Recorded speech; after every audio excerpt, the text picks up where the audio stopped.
Hello friends, welcome to my YouTube channel biology study. I am Meena Chaudhary. हमारा chapter चल रहा था इकोसिस्टम, जिसके हमने 2 पार्ट्स कंप्लीट कर लिए थे। लास्ट वीडियो में हमने देखा था प्रोडक्टिविटी, जो क्या है एक इकोसिस्टम का फंक्शन। ठीक है, आज हम देखेंगे इकोसिस्टम का next function, that is decomposition. ठीक है, तो हम स्टार्ट करते हैं। तो डिकम्पोजिशन क्या होता है? Physical and chemical breakdown of organic matter. यानी कि जो वर्ड है डिकम्पोजिशन, वो कहाँ से आया है? डिकम्पोजर से। ठीक है, ऐसे ऑर्गेनिजम्स जो कि ब्रेक डाउन करते हैं डेड या फिर डिकेइंग मैटर को। जैसे कि डेड एंड डिकेइंग मैटर क्या है? Plant and animal wastage. जैसे कि प्लांट की लीफ हो गई, एनिमल जो डेड हो गया है, तो इन सबको क्या करते हैं? ब्रेक डाउन करते हैं। उनको क्या बोलते हैं हम? डिकम्पोजर्स। ठीक है, जैसे कि बैक्टीरिया है, फंगी हैं, कुछ वॉर्म्स हैं, ये डिकम्पोजर्स की तरह वर्क करते हैं। तो ये क्या करते हैं? डेड एंड डिकेइंग मैटर को ब्रेक डाउन करते हैं। ठीक है, तो उसको क्या बोलते हैं? Decomposition. You may have heard of the earthworm being referred to as a farmer's friend.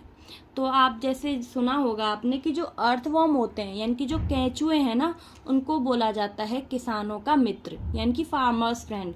क्यों क्यों क्योंकि वो क्या करते हैं? इसी जो dead and decaying organic matters होता है ना, इनको क्या करते हैं? ब्रेक डाउन करते हैं, छोटे छोटे पार्ट्स में कन्वर्ट कर देते हैं।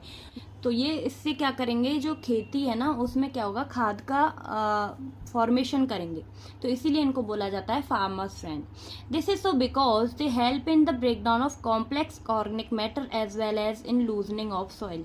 तो ये क्या करते हैं कि जो कॉम्प्लेक्स ऑर्गेनिक मैटर है ना, उनको ब्रेक डाउन करेंगे, तोड़ देते हैं। इससे क्या होगा? जो सॉइल है ना, वो भी लूज हो जाएगी। सॉइल लूजनिंग की वजह से क्या होगा कि वो जो उसमें न्यूट्रिएंट्स वगैरह है ना, उनके प्रॉपर अमाउंट में जो प्लांट्स है ना, वो ले सकते हैं, और इससे अपने जो प्रोसेस है फोटोसिंथेसिस वगैरह, वो इजीली कर पाएंगे।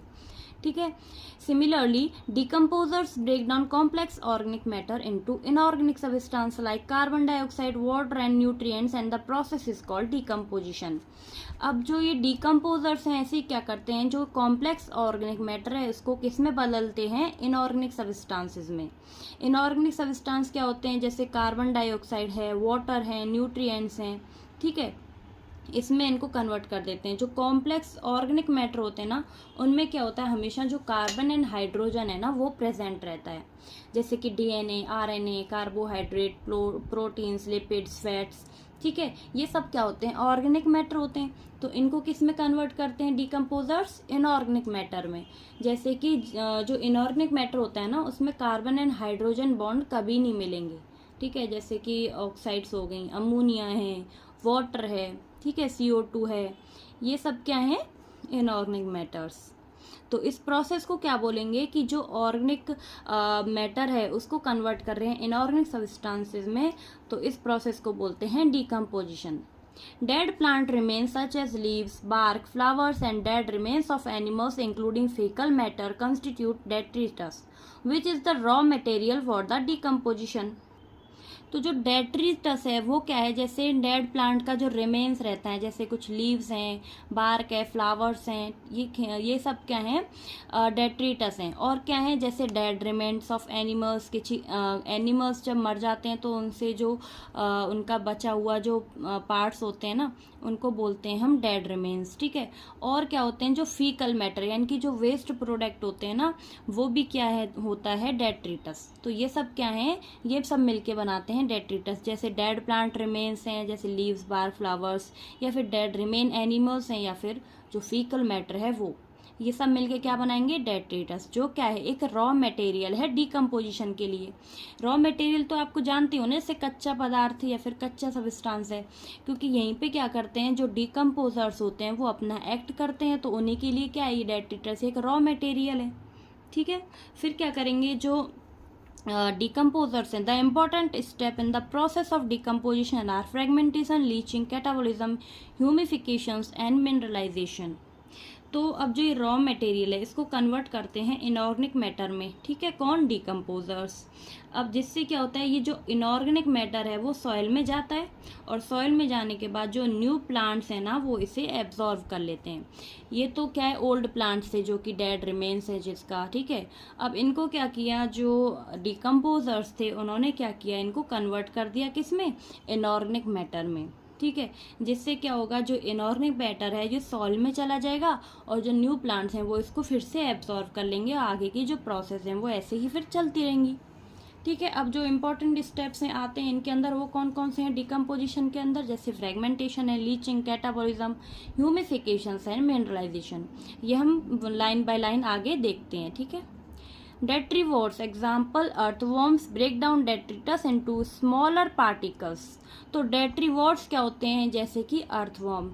ठीक है, वॉर्म्स क्या हो गया यहाँ पे, डेट्रीवोर्स हो गए, जो क्या करते हैं डेट्रिटस को ब्रेक डाउन करके स्मॉल पार्टिकल्स में कन्वर्ट कर देते हैं। इस प्रोसेस को बोला जाता है फ्रेगमेंटेशन।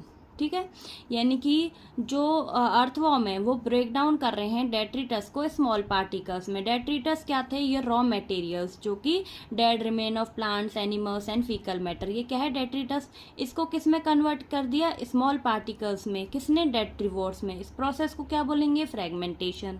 ठीक है, by the process of leaching water soluble inorganic nutrients go down into the soil horizon and get precipitated as unavailable salts. तो फ्रेगमेंटेशन में क्या हुआ था कि जो डेट्रिटस है उसको स्मॉल पार्टिकल्स में कन्वर्ट कर देते हैं डेट्रीवोर्स। डेट्रीवोर्स का एग्जांपल क्या था, अर्थवॉर्म। और भी क्या क्या एग्जांपल्स थे, एनिमल्स हैं जैसे टर्माइट्स हैं, दीमक है। ठीक है, और भी जो आंट्स हैं, चींटियां, वो भी क्या हैं, डेट्रीवोर्स हैं। ठीक है, तो इसमें क्या हो रहा है, फिजिकल ब्रेकडाउन हो रहा है। ठीक है, ये डायरेक्टली क्या कर रहे हैं, उनको डेट्रिटस को छोटे छोटे पार्ट्स में कन्वर्ट कर रहे हैं। उसके बाद होती है लीचिंग। लीचिंग क्या है, वाटर सॉल्युबल जो सब्सटेंस हैं वो मूव कर जाते हैं डीपर लेयर्स में। यानी कि जो वाटर सॉल्युबल इनऑर्गेनिक सॉल्ट हैं या फिर जो इनऑर्गेनिक मटेरियल्स हैं वो सॉइल सरफेस पे चले जा रहे हैं। ठीक है, लीचिंग मतलब रिस के नीचे जो सॉइल सरफेस है वहां पे पहुंच रहे हैं। Bacterial and fungal enzymes degrade detritus into simpler inorganic substances. This process is called catabolism. अब जो कैटाबॉलिज्म है उसमें क्या होता है कि जो केमिकल ब्रेकडाउन है डेट्रिटस का वो होता है, यानी कि सिंपल जो ऑर्गेनिक एंड इनऑर्गेनिक सब्सटेंस है ना उनमें कन्वर्ट हो जाता है कौन, डेट्रिटस। ठीक है, इसमें क्या होता है, केमिकल ब्रेकडाउन। और जो ये फ्रेगमेंटेशन था उसमें फिजिकल ब्रेकडाउन होता है। केमिकल ब्रेकडाउन में क्या होगा, जैसे कि जो कॉम्प्लेक्स ऑर्गेनिक मॉलिक्यूल है वो बन जाता है सिंपल ऑर्गेनिक मॉलिक्यूल। ठीक है, अब सिंपल ऑर्गेनिक मॉलिक्यूल क्या बनाएगा, इनऑर्गेनिक सब्सटेंस, जो कि किसकी हेल्प से बनता है, माइक्रोब्स। माइक्रोब्स क्या है, डिकम्पोजर्स। ठीक है, तो ये माइक्रोब्स क्या करेंगे कि जो ये भी केमिकल ब्रेकडाउन है डेट्रिटस का वो करेंगे, किस में बदल देंगे उसको, ऑर्गेनिक एंड इनऑर्गेनिक सब्सटेंसेस में। तो कैटाबॉलिज्म में क्या हुआ, केमिकल ब्रेकडाउन हुआ। केमिकल ब्रेकडाउन किसके थ्रू हुआ, एंजाइम्स के। कुछ बैक्टीरियल एंड फंगल एंजाइम्स हैं या फिर कुछ माइक्रोब्स से भी हैं। ये क्या करते हैं, उस जो डेट्रिटस था, ठीक है, डिग्रेड जो डेट्रिटस है उसको किस में कन्वर्ट कर देंगे, सिंपलर इनऑर्गेनिक सब्सटेंसेस में। ठीक है, और ये जो इनऑर्गेनिक सब्सटेंस है ये सॉइल के अंदर जाके फिर इनको प्लांट एब्जॉर्व कर लेंगे। तो ये जो प्रोसेस है कि जो केमिकल ब्रेकडाउन हुआ है bye bacterial and fungal enzyme से डेट्रिटस का इनटू स्मॉलर इनऑर्गेनिक सब्सटेंसेस में, ये प्रोसेस होती है कैटाबॉलिज्म। ठीक है, कैटाबॉलिज्म क्या होता है, तोड़ना। ठीक है, it is important to note that all the above steps in decomposition operate simultaneously on the detritus. Humifications and mineralization occur during decomposition in the soil. तो ये चीज़ आपको नोट करनी है कि ये जो हमने ऊपर के जो स्टेप्स देखे हैं जैसे फ्रेगमेंटेशन, लीचिंग, कैटाबॉलिज्म, ये सब स्टेप्स जो है ना वो क्या करते हैं, जो डेट्रिटस है उसके ऊपर ऑपरेट हो रहे हैं। ठीक है, अब जो ह्यूमिफिकेशंस हैं उसके अंदर क्या होता है कि जो डेड ऑर्गेनिक मैटर है ना वो डिकम्पोज होता है, जिसकी मदद से क्या होगा, ह्यूमस का फॉर्मेशन होगा। ह्यूमस क्या होता है, डार्क ऑर्गेनिक मैटर होता है। ठीक है, और इस प्रोसेस को क्या बोलेंगे, ह्यूमिफिकेशंस। ठीक है, अब जो स्टेप है ह्यूमिफिकेशन एंड मिनरलाइजेशन, ये कहाँ पे होंगे, सॉइल के अंदर। ठीक है, ड्यूरिंग डिकम्पोजिशन। तो ह्यूमिफिकेशन एंड मिनरलाइजेशन कब होंगे, जब सॉइल के अंदर डिकम्पोजिशन होगा। ठीक है, अब स्टार्ट करते हैं आगे। Humifications, humification lead to accumulation of dark colored amorphous substance called humus that is highly resistant to microbial action and undergoes decomposition at an extremely slow rate.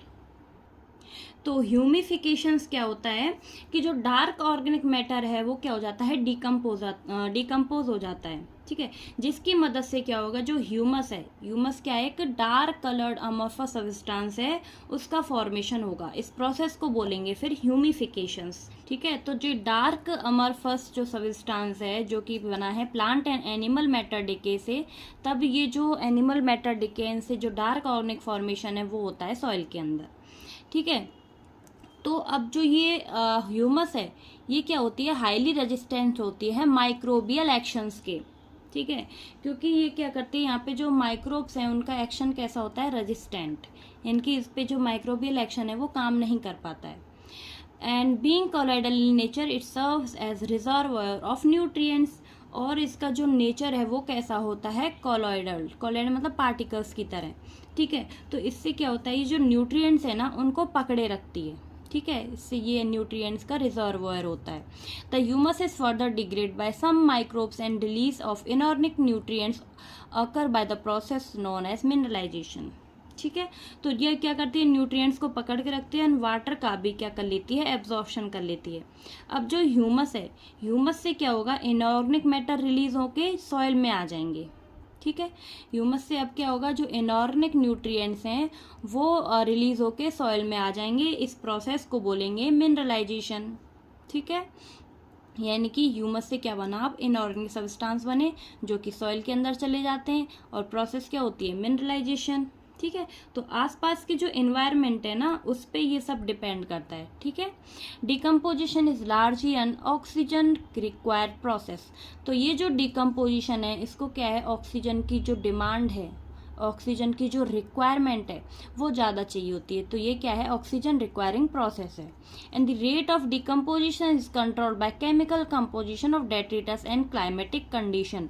और जो ये डिकम्पोजिशन की रेट है वो किस पे डिपेंड करती है, किससे कंट्रोल होती है, जो डेट्रिटस का केमिकल कंपोजिशन है उसके ऊपर, एंड जो क्लाइमेटिक फैक्टर्स हैं यानी कि जो आसपास का जो एनवायरनमेंट है उसके ऊपर डिपेंड करेगा कि जो ये डिकम्पोजिशन है वो सही से होगा या फिर नहीं होगा।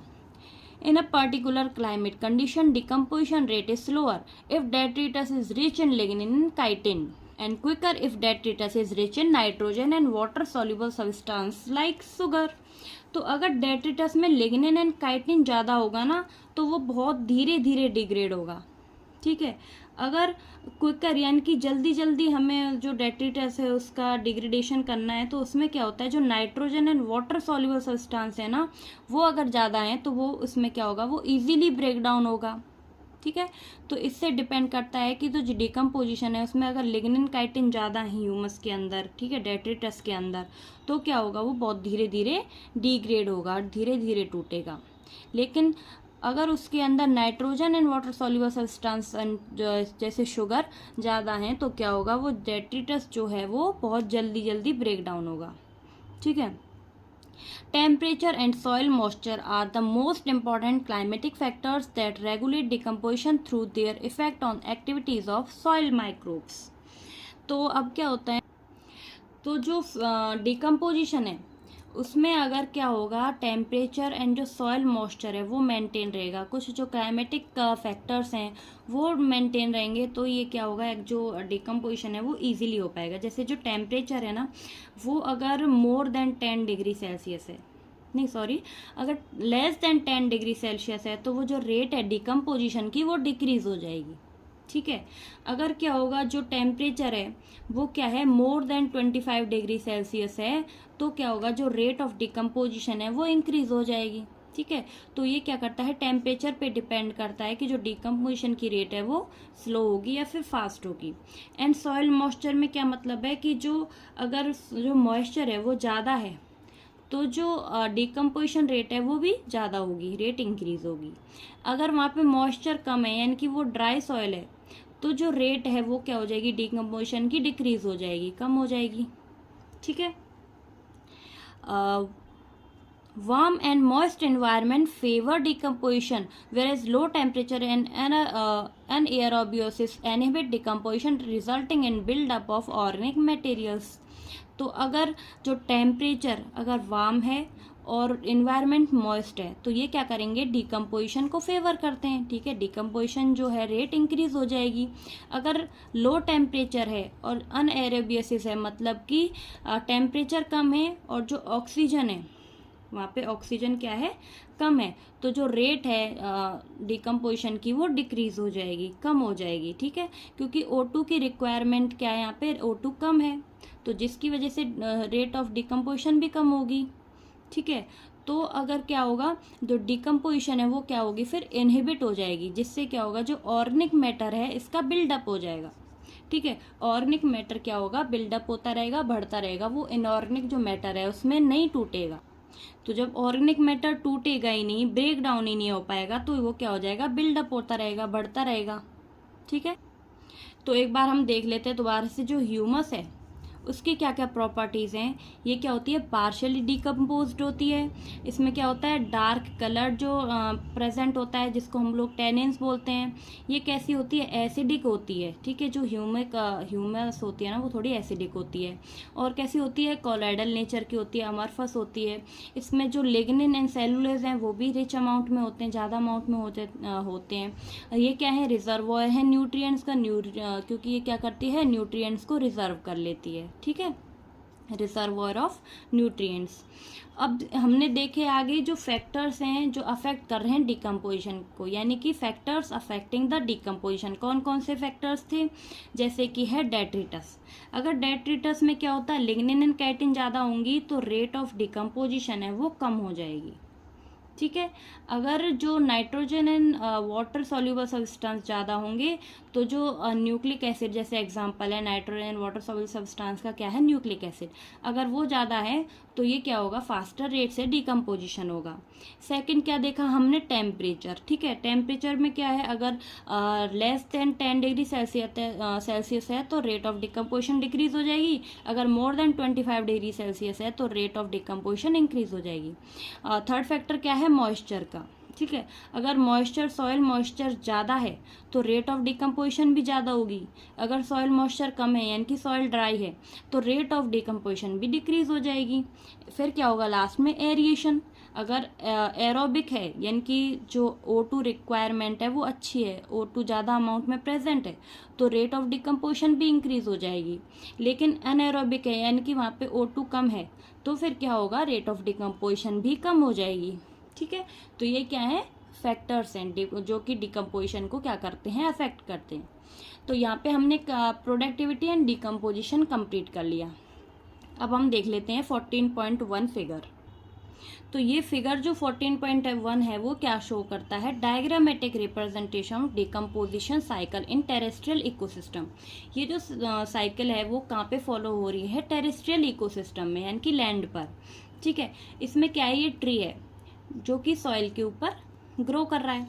उसके बाद ये जो ट्री है उससे क्या हो गया, जो लीफ है वो फॉल होगी, लीफ गिर गई ग्राउंड के ऊपर। तो कुछ जो लीव्स हैं उनको कौन खा लेगा, इंसेक्ट्स और other animals. Nutrients and energy enter food web, और जो इससे न्यूट्रिशन मिलेगा वो आगे जो फूड चेन है, फूड वेब है, उसमें फ्लो होगा, ठीक है। एनर्जी कहाँ पे होगी, आगे फ्लो करेगी अलग अलग ट्रॉपिक लेवल्स में, ठीक है। अब यहाँ से क्या होगा, जो कुछ न्यूट्रिएंट्स हैं वो आगे जो सॉइल है उसके अंदर लीच हो जाएंगे केमिकल एक्शन के लिए। लीच मतलब नीचे रिस्क के जो सॉइल सरफेस है वहाँ पे चले जाएंगे। तो यहाँ पे क्या बन जाएगी, जो सॉइल है वो ऑर्गेनिक रिच सॉइल बन जाएगी, ठीक है। और फिर इससे जो ऑर्गेनिक रिच सॉइल है ये इससे क्या करेंगे, जो माइक्रोब्स हैं इसको स्मॉल ब्रेक डाउन करेंगे और फिर इनऑर्गेनिक जो न्यूट्रिएंट्स हैं वो बन के फिर प्लांट्स इनको दोबारा एब्सॉर्ब कर लेगा। और जो यहाँ पे कुछ तो सॉइल जो है वो लीच करके सॉइल के अंदर चली गई, कुछ जो न्यूट्रिएंट्स थे वो, और कुछ क्या करेंगे, जो ये लीव्स हैं ये पार्शियली कंज्यूम्ड हो जाएगी डिकम्पोजर्स की थ्रू, जैसे कि फंगाई एंड बैक्टीरिया इनको क्या कर लेंगे, कंज्यूम कर लेंगे, खा लेंगे, तोड़ देंगे। And they begin to lose form and became litter, इससे क्या करेंगे, वो इसको लूज कर देंगे। उसके बाद क्या होगा, further decomposition by earthworm bacteria, soil mites and fungi. इसका क्या होगा, फिर से डिकम्पोजिशन होगा, किसके थ्रू, अर्थवॉर्म के, bacteria, soil mites and fungi. ठीक है, ये क्या करेंगे, इसका दोबारा से डिकम्पोजिशन कर देंगे और जिससे क्या हो जाएगा, जो सॉइल है उसके अंदर क्या पहुंच जाएगी, ऑर्गेनिज्म, जो ऑर्गेनिक मैटर है वो पहुंच जाएगा। ठीक है, फिर ये जो ऑर्गेनिक मैटर है इसमें क्या होगा, आगे मिनरलाइजेशन के थ्रू इनऑर्गेनिक सब्सटेंस में कन्वर्ट हो जाएगी ऑर्गेनिक मैटर, और इनऑर्गेनिक सब्सटेंस को क्या कर लेंगे, फिर ये जो प्लांट्स हैं वो एब्जॉर्ब कर लेंगे। ठीक है, तो ये क्या हो गई, डिकम्पोजिशन साइकिल। ठीक है, तो आई होप कि आपको मेरा पढ़ाया हुआ समझ आ गया होगा। अगर आपको मेरी वीडियो अच्छी लगती हो तो प्लीज़ मेरे चैनल को लाइक, शेयर एंड सब्सक्राइब करें। एंड कोई भी डाउट हो तो मुझे कमेंट बॉक्स में बताएं। तो अब मिलते हैं नेक्स्ट वीडियो में एनर्जी फ्लो के साथ। तब तक के लिए bye bye, take care, thank you.